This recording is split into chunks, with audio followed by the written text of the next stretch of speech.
64 बोसोरसालिया जथुमा बर' थुनलाइ आफादनि दिनै गिबि हाबाफारि 9/01/2025 दिनै गिबि हाबाफारि बिनि गिबि हाबाफारिनि फार्स्ट हाबाफारि हिसाबै जोंहा मेन गेट बेखेवनाय दंमोन बे मेन गेटखौ बेखेवनाय जाग्रासै दायो फार्स्टआव जोंहा खांख्राइ मास्कटखौहाय गिबिसिनै बेखेवनो आखायाव लानाय जाबाय बिथांखौ बेखेवनायनि आगोल गांसे आर'नाइजों जोङो मान होनो सानदों बेखायनो आर'नाइखौ नाजावनो थाखाय नैबे खांख्राइखौ बेखेवगिरि आलासि हांख्रायना लानानै फैदों साहित्य एकाडेमि बान्था मोनगिरि बिथांखौ नाजावनो थाखाय गुरै खावलायबाय आरो बेजों लोगोसे जोङो ममेन्ट'खौबो बावनो थाखाय आं गथायनो थाखाय खावलायबाय एसे उसुबिदानि थाखाय मोनफैयासै नैथि हाबाफारिखौ बेहाय दा मावफुंनो थाखाय लानाय जादों बे हाबाफारिखौ मावफुंनो हांख्रायनायनि थाखाय आं गिबियावनो नैबे 64थि बर' थुनलाइ आफाद बानजाय आफादनि दैदेनगिरि बिथांमोननिसिम आङो साबायखर बावो थारैनो खांख्राइ आंनि बुंनांगौ बाथ्राया बा नैबे बेखेवनांगौ हाबाफारिया जाबाय खांख्राइखौ जोङो जायो जों गिबियावनो जों मिथियो खांख्राइया जोंनि मोनसे जानाय आदार उन्दैनिफ्रायनो जों खांख्राइखौ जाबोदों बे खांख्राइया गासै थोंबा आथिं दं ओरैनो थोंब्रै बे थोंब्रैखौ आखाइ हिसाबैसो जोङो लायो आरो बे खांख्राइया गावहानो मोनसे गावनि रैखाथिनि थाखाय गोरा खला बा बडि दङ आरो बे खांख्राइया हारा गैया होननानै जों मिथिगौ गासैबो बेहा गावनि मोनसे एक्सट्रा अर्डिनारि बडि दङ बे खांख्राइखौ दिनै बेहाय मानो लादों बे लानायनि थाखाय गोथौ मोनसे सानस्रि दं आरो बे खांख्राइखौ लानायनि थाखाय आङो आंनिफ्राय बे दिनैनि बे जिथु बर' थुनलाइ आफादनि जथुमा बे जथुमानि गेजेरजों बे खांख्राइखौ बेहाय लानानै मोनसे मेसेज हरनो नाजादों थारैनो जोबोद बाख्नायथाव जादों मानो होनबा बे खांख्राइनि जिथु गुन बैखिष्ट केरेक्टारिस्टिक्स बेखौ बुंनानै फोजोबनो हाया खांख्राइया बुहुमाव 7,000नि बारा खांख्राइ दं बुहुमाव ओरैबायदि खांख्राइ दं आं खांख्राइनि सायाव दानि बे हाबाफारिखौ मोननानै एसे स्टाडि खालामबाय आसरित धरननि बे खांख्राइनि जिथु गुन बे गुना गासैबो जोंनि ससाइटि जोंनि मानसि माहारिनि आखुफोरखौ प्रतिनिधित्व खालामो खांख्राइनियाव ओरैबायदि गुन दं ओरैबायदि मोनसे माबा दं दा बेखायनो दिनै नैबेहाय जथुम्मायाव लानाय जादों दा खांख्राइनि सोमोन्दै आङो जोंहा मोनसे जोंनि मा होनना बुंदोंमोन बिसम्बि आफादा मोननैसो बेहाय होदों खांख्राइया दै आरो हायाव थानो हानाय जाथोसे रोखोमनि ओमफ्राय खांख्राइ बिमाया गावनि फिसाखौ बिखायाव लानानै फेदेरो माने खांख्राइया 1,000 2,000 आरो बिनि बांसिन खांख्राइया फिसा होयो खांख्राइ बिमाया आरो बे फिसाया थाबायनो हायागौमानि दैयाव सानस्रिनो हायागौमानि बे खांख्राइ बिमाया गावनि उदैयाव बेयो बिखबाव लानानै बियो मा खालामो फेदेरो खांख्राइया जेरै माने गावनि उदैयाव खांख्राइ फिसाफ्रा बिमानि उदैयाव जेरै ज' थायो बिदिनो खांख्राइ ज' थानाया मोनसे खौसेथिनि नेरसोन खांख्राइया जेरै मोनजि आथिं थायो बे आथिंजों बियो गावनि गासै खामानिखौ मावो थोंब्रै आथिंजों बियो मानबायो आरो बै जिथु थोंनै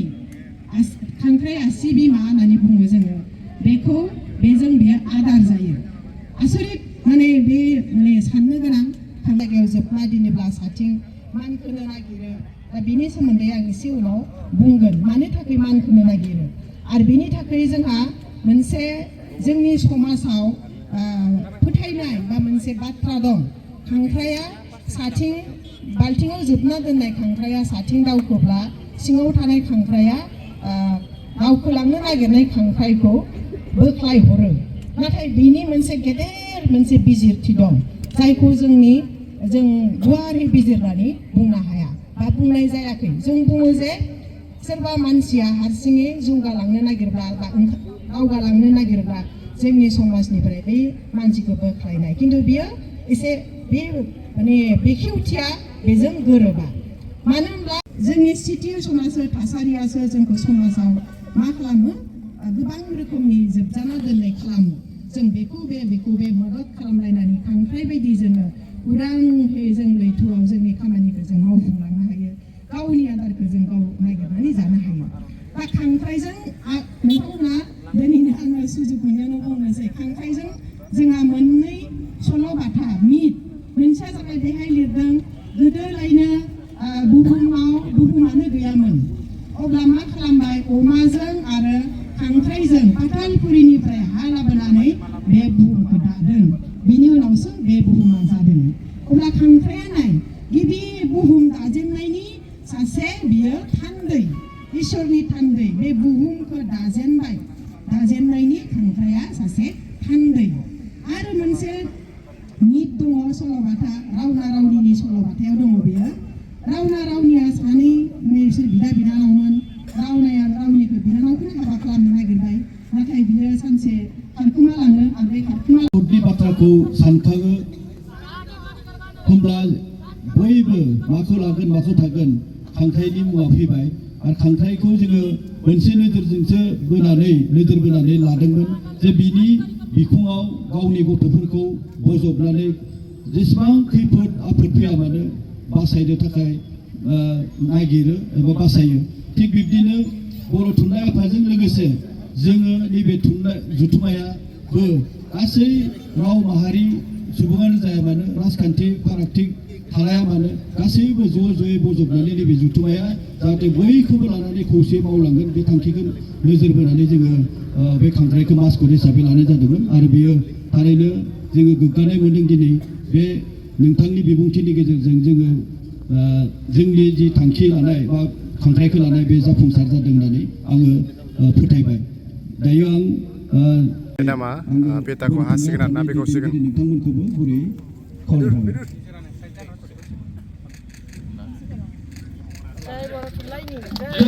जय बर' थुनलाइनि बर' राव जय बर' हारिनि थेंक इउ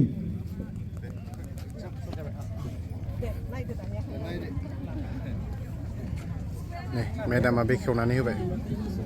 खांख्राइखौहाय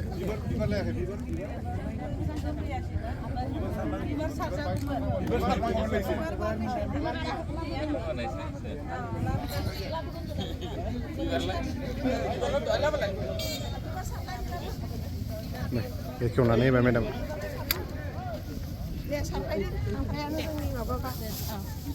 माबानिबा गोथारनिबा आरो साइड सलायनिबोथ' बिनो माबा जादों ना दा नैबे मिटिं दे सार